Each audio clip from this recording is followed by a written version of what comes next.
నమస్తే, నేను మీ కుప్ప పద్మిని. ఇన్నాళ్ళు మీ సపోర్ట్‌ని నాకు అందిస్తూ, మీ ప్రేమని నాకు అందిస్తున్న ప్రతి ఒక్కరికి కృతజ్ఞతలు. ఇప్పుడు చూడబోతున్న ఈ వీడియో కూడా ఖచ్చితంగా మీకు ఉపయోగపడుతుంది. లైక్, షేర్ అండ్ సబ్స్క్రైబ్ చేసి మీ ఇష్టాన్ని అలాగే మీ సపోర్ట్‌ని నాకు అందించండి. అలాగే ఈ వీడియో పట్ల మీ అభిప్రాయాన్ని కామెంట్ సెక్షన్‌లో కామెంట్ చేసి నాకు తెలియజేయండి. నమస్తే.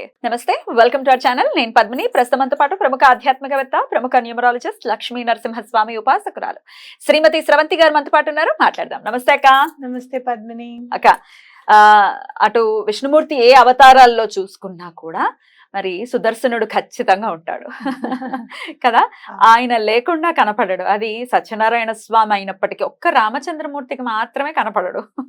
అదర్వైజ్ సుదర్శన్ ఎప్పుడు ఆయన అంటుపెట్టుకునే ఉంటాడు. అయితే సుదర్శన జయంతి రాబోతోంది. అందున వారాహి నవరాత్రుల్లో చివరి రోజున మహా సుదర్శన జయంతి. మరి సుదర్శనుడి గురించి ఆ రోజున ఎలా వినియోగించుకోవచ్చు, సుదర్శన హోమాలు చేసుకుంటూ ఉంటారు. అబ్బా ఎంత బాగుంటుందో అసలు. ఆ క్రతువు చూస్తే రెండు కళ్ళు సరిపోవు అనిపిస్తుంది, అంత బ్యూటిఫుల్ గా ఉంటుంది. ఒకసారి చెప్పండి అక్క, సుదర్శన జయంతిని ఎలా చేసుకోవచ్చు? తప్పకుండా చెప్తాను పద్మిని.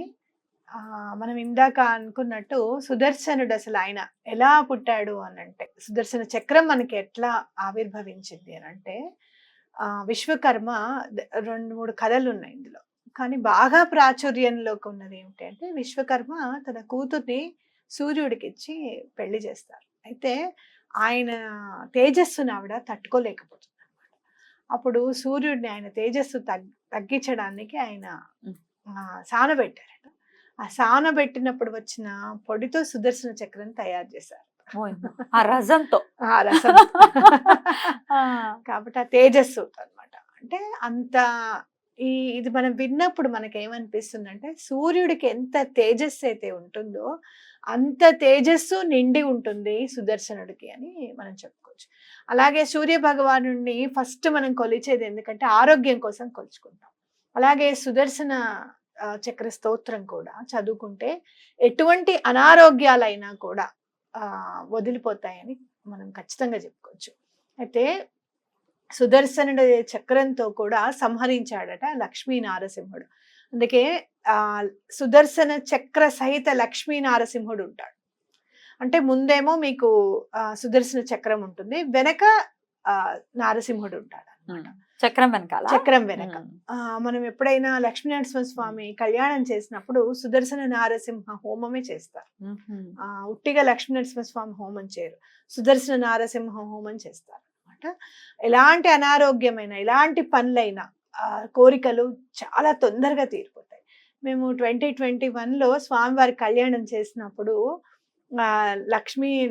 సుదర్శన నారసింహ హోమం చేసినప్పుడు ఇటుకలు ఉంటాయి కదా, ఆ ఇటుకలు దాచిపెట్టుకోండి. మనం హోమగుండం చేసుకుంటాం కదా, అవి దాచిపెట్టుకోండి, మీరు తప్పకుండా ఇల్లు కట్టుకునేటప్పుడు ఇవి వాడండి అని చెప్పారు. నేను అప్పుడున్న మన పరిస్థితికి మనం ఏదో మామూలుగా అపార్ట్మెంట్ అదే కొనుక్కుంటానులే, ఇప్పుడు ఆ ఇటుకలు ఎక్కడ వాడమని చెప్పాలి వీళ్ళకి, లేదు అంటే గనక ఫ్లాట్ కట్టేటప్పుడు వెళ్ళి వాళ్ళకి ఇవ్వాలన్నట్టు అనుకున్నాను. కానీ ఎప్పుడు కూడా మనం ఇండిపెండెంట్ హౌస్ కట్టుకుంటామని నాకు ఎప్పుడు కూడా లేదు అసలు. కానీ చూడు, అంత హోమం చేసి స్వామివారి కళ్యాణం చేసేసరికి అవే ఇటుకలు మనకి ఇల్లు కట్టుకోవడానికి ఉపయోగపడ్డాయి. ఇప్పుడు మీరు కట్టుకుని ఇంటికా శంకుస్థాపాన్ని వినియోగించుకున్నారు. అద్భుతం. అయితే అంటే ఎలా భద్రపరిచారు? ఎన్నేళ్ళ గ్యాప్ ఉంది? 2021లో మేము చేసాం కదా కళ్యాణము. 2 years గ్యాప్ ఉంది. మరి ఎలా భద్రపరుచుకున్నారు? మేము మామూలుగా రైస్ బ్యాగ్స్ ఉంటాయి కదా, అందులో పెట్టాము. దేవుడి గుట్లో దేవుడి గదిలో పెట్టలేదు, బయట బాల్కనీలో పెట్టాం. ఇక్కడ వర్షం అది పడకుండా చేయకుండా పెట్టామన్నమాట. అలా మనకి చాలా తొందరగా కోరిక అనేది తప్పకుండా నెరవేరుతుంది. కావాల్సింది కొంచెం ఓర్పు అంతే. అయితే మన ఇంట్లో చేసుకున్నటువంటి ఆ హోమంలో ఆ ఇటుకలే తెచ్చుకోవచ్చా? ఇప్పుడు మన పక్కింట్లో ఏదో చేసుకున్నారు, మా పక్కింట్లో కూడా జరిగింది ఒకసారి, అప్పుడు వాళ్ళని అడిగి తెచ్చుకోవచ్చా? ఎందుకంటే అడుగుతున్నాను ఈ ప్రశ్న, సుదర్శన హోమం ఒకంత కొంచెం కాస్ట్లీ, కాస్ట్ మామూలుగా వైష్ణవులు చేస్తారు, వాళ్ళ దాంట్లో కొంచెం డిఫరెంట్ గా ఉంటుంది. మనం ఇప్పుడు ఎలా అయితే అమ్మవారికి యంత్ర సహితంగా వేస్తున్నామో సుదర్శన స్వామికి కూడా యంత్రం వేస్తారు అనమాట.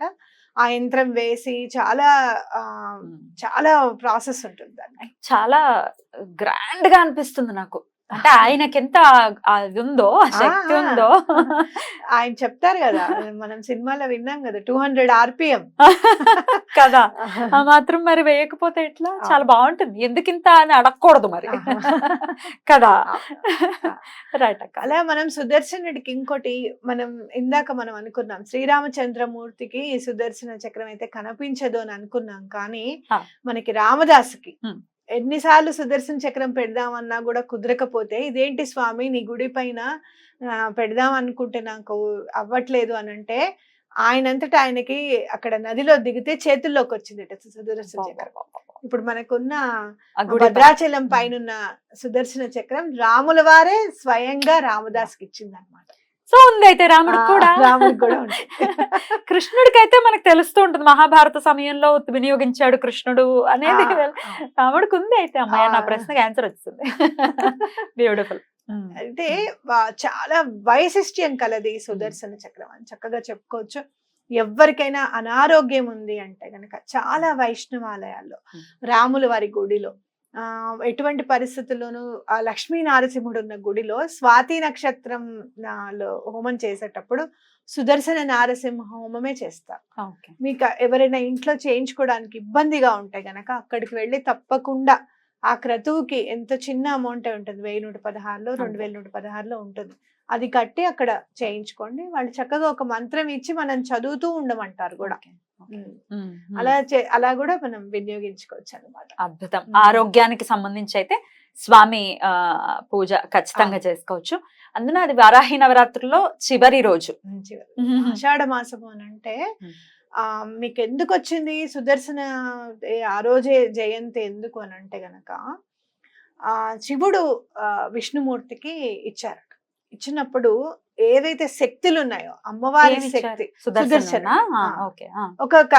ఇప్పుడు మనం ఒక్కొక్క దాంట్లో ఒక్కొక్క రకంగా ఉంటుంది కదా. ఒక దాంట్లో ఏమో విశ్వకర్మ తేజస్సు, సూర్యుడి తేజస్సుతో తయారు చేశారు అని ఒకళ్ళు చెప్తారు.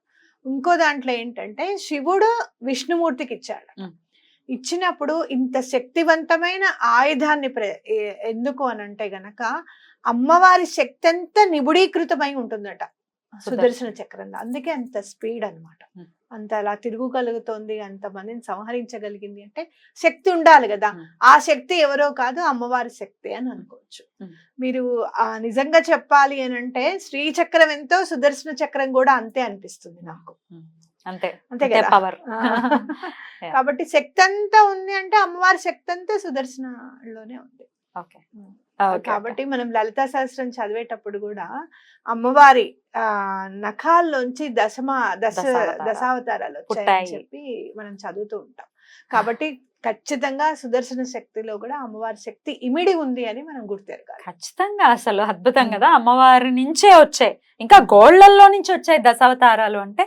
అమ్మవారికి విష్ణువుకి అభేదం. ఈ విషయం తెలుసుకోవాలి, దయచేసి తెలుసుకోవాలి. అందుకనే ఆషాఢ మాసంలో వచ్చింది చూడు, ఆ రోజు శివుడే ఇచ్చాడు విష్ణుమూర్తికి అని అంటే, విష్ణువు మళ్ళీ శివుడి మీదనే ప్రయోగిస్తానని అంటారట. ఎందుకు అనంటే శివుడిని ఛేదించగల శక్తి సుదర్శన చక్రానికే ఉంటుంది. మళ్ళీ 3 అవతారాలుగా శివుడు కనిపిస్తారన్నమాట. ఆ నిబిడీకృతమైన శక్తి విభజించాల్సి వచ్చినప్పుడు సుదర్శన చక్రానికి ఆ శక్తి ఉంది మళ్ళీ అన్నమాట. అద్భుతం అక్క, చాలా బ్యూటిఫుల్ గా ఎక్స్ప్లెయిన్ చేశారు. మరి ఏదైనా స్తోత్ర రూపంలో సుదర్శనుడిని ప్రార్థించేటటువంటి పద్ధతి ఉందా? ఉంది, తప్పకుండా. అయితే కొంచెం పెద్దదిగా ఉంటుంది కాబట్టి నేను ఇచ్చేస్తాను. అందులో జయ జయ సుదర్శన, జయ జయ సుదర్శన అని ఉంటుంది అనమాట. స్వామిని స్తోత్రం చేసేటప్పుడు. అలాగే సూర్యుడు కూడా సుదర్శనుడి గురించి అష్టకం రాశారనమాట. అది కూడా 2 నేను ఇస్తాను, మీకు ఏది కుదిరితే అది చదువుకోండి. డిస్క్రిప్షన్ లో పెడతాను, ఎందుకంటే చాలా పెద్దగా ఉంటుంది. మీరు చక్కగా మీరు కూడా అలా చూస్తూ చదివితే వచ్చేస్తుంది ఏదైనా కూడా. కొంచెం స్తోత్రం కొంచెం హార్డ్ గా ఉన్నట్టు అనిపిస్తుంది, కానీ ఎలాగో అలాగా చూస్తూ చదువుకుంటూ వెళ్ళండి. ఎందుకంటే అందులో జయ జయ ధ్వానాలు ఉంటాయి అన్నమాట. ఎవరికైనా చూడు జయము జయము అని అంటే విపరీతమైన ఆనందం కలుగుతుంది. ఆనందం కలిగి వెంటనే మన పని చేస్తారు, అవునా కదా. అలాగే సుదర్శనుడికి కూడా జయ జయ ధ్వానాలు ఉంటాయి అందులో. చక్కగా జయం జయము సుదర్శన, జయము జయము సుదర్శన అని ఉంటుంది. అలాగే సూర్యుడే తనంతట తానే రచించిన స్తోత్రం అన్నమాట ఇంకొకటి అష్టకం, అది కూడా చదవండి, చాలా మంచి జరుగుతుంది. అక్క ఒకవేళ చదువుకోలేని వాళ్ళు కొంచెం మరి రాదు ఏమండి ఆ స్తోత్రం చదవటం మాకు రాదు అనుకునే వాళ్ళ కోసం స్విచ్ వర్డ్ రూపంలో సుదర్శనుడితో ఈక్వల్ గా ఉండేది ఉంటుందా అంటే ఏమో నాకైతే తెలియదు, మీరే చెప్పాలి. ఈక్వల్ గా ఏదైనా పవర్ఫుల్ స్విచ్ వర్డ్ చెప్తారా? ఈక్వల్ గా అంటే సుదర్శనుడు చాలా పవర్ఫుల్ కదా, ఆయనని ధరించి ఆ శక్తిని అలా నిలబెట్టగలుగుతున్నాడంటే అది కృష్ణ పరమాత్ముడు యూజ్ చేసింది అయితే కృష్ణ పరమాత్ముడు అని మన అందరికి తెలిసిందే కదా. కాబట్టి శ్రీకృష్ణ మ్యాజిక్ బిగిన్ నౌ అని చదువుకో. కృష్ణుడు ఎక్కడ ఉంటే సుదర్శనుడు అక్కడ ఉంటాడు, కృష్ణుడు ఎక్కడుంటే మ్యాజిక్ అక్కడ తప్పకుండా మీరు గురువుకి కూడా దండం పెట్టుకోవాల్సిన రోజు ఇది. ఎందుకు అని అంటే ఆ సుదర్శనుడే కార్తవీర్యార్జునుడిగా పుట్టిన రోజు అనమాట. కాబట్టి ఆ కార్తవీర్యార్జునుడు అంటే మనకి దత్తాత్రేయ స్వామి చక్కగా కనిపిస్తారు. మీరు చక్కగా కార్తవీర్యార్జునుడికి కూడా స్మరించుకుని దండం పెట్టుకొని శ్రీకృష్ణ మ్యాజిక్ బిగిన్ నౌ అని చదవండి, తప్పకుండా మీకు ఎలాంటి పనులైనా కూడా తప్పకుండా అయిపోతాయి. బ్యూటిఫుల్ అక్క, చాలా అద్భుతంగా వివరించారు. చక్కగా చదువుకోగలిగిన వాళ్ళు చక్కగా ఆ స్తోత్రాన్ని చదువుకుంటారు, ఏమంటే రాదు అనుకునే వాళ్ళు బెంగపెట్టుకోవాల్సిన పని లేదు, స్విచ్ వర్డ్ రూపంలో కూడా తెలియజేశారు. కాబట్టి వేదిక్ స్విచ్ వర్డ్ ని చక్కగా చదువుకుని సుదర్శనుడి అనుగ్రహాన్ని ప్రతి ఒక్కరూ పొంది సుదర్శనుడే కవచంగా ఉంటే మన జోలికి ఎవరు వస్తారు? అది ఆరోగ్య సమస్య అనుకోవచ్చు, శత్రు బాధ అనుకోవచ్చు, ఏదైనా అనుకోవచ్చు. పేరులోనే పాజిటివిటీ ఉంది చూడు. అంటే మంచిది దర్శనం అంటే తలుచుకున్నంత మాత్రాన్నే మంచి జరుగుతుంది. ఇట్లా మనం సుదర్శన అనగానే ఏదో అనుకోం కదా, చక్రం అనేది మన మైండ్ వెళ్ళిపోతుంది, అవునా కాదా? కాబట్టి అలా తలుచుకున్న వెంటనే పని జరిగిపోతుందని కూడా మనం అర్థం చేసుకోవాలి. విష్ణు సహస్రనామంలో లాస్ట్ అంటే 108వ శ్లోకం వనమాలి గదేశాంగి శంకి చక్రీ చనందకి శ్రీమాన్ నారాయణ విష్ణుడు గుర్తు చేశాము. నేను ఇంకోటి కూడా చెప్దాం అనుకున్నా, అది స్వామి నీ రూపంలో గుర్తు చేయించారు. మీరు ఏం చేస్తారు అని అంటే చక్కగా దీపం పెడతారు కదా, చక్కగా శంకు చక్రాలని ముగ్గుతో వేయండి దేవుడి దగ్గర, చక్కగా వేసి ఆ శంకు చక్రాలకు కూడా దండం పెట్టుకోండి. అద్భుతం. వస్తున్నాయి మనకి చిన్న చిన్న అంటే వాటిని ఏమంటారక్క, ముగ్గు వేసే ముగ్గు స్టెన్సిల్స్ కూడా ఈ శంకు చక్రాలని ఆ రోజు చక్కగా ముగ్గు వేస్తే కూడా చాలా మంచిది. అద్భుతంగా వివరించారు. కృతజ్ఞతలు. మీకు మహాసుదర్శన జయంతి శుభాకాంక్షల్ని తెలియజేస్తూ నమస్తే. నమస్కారం.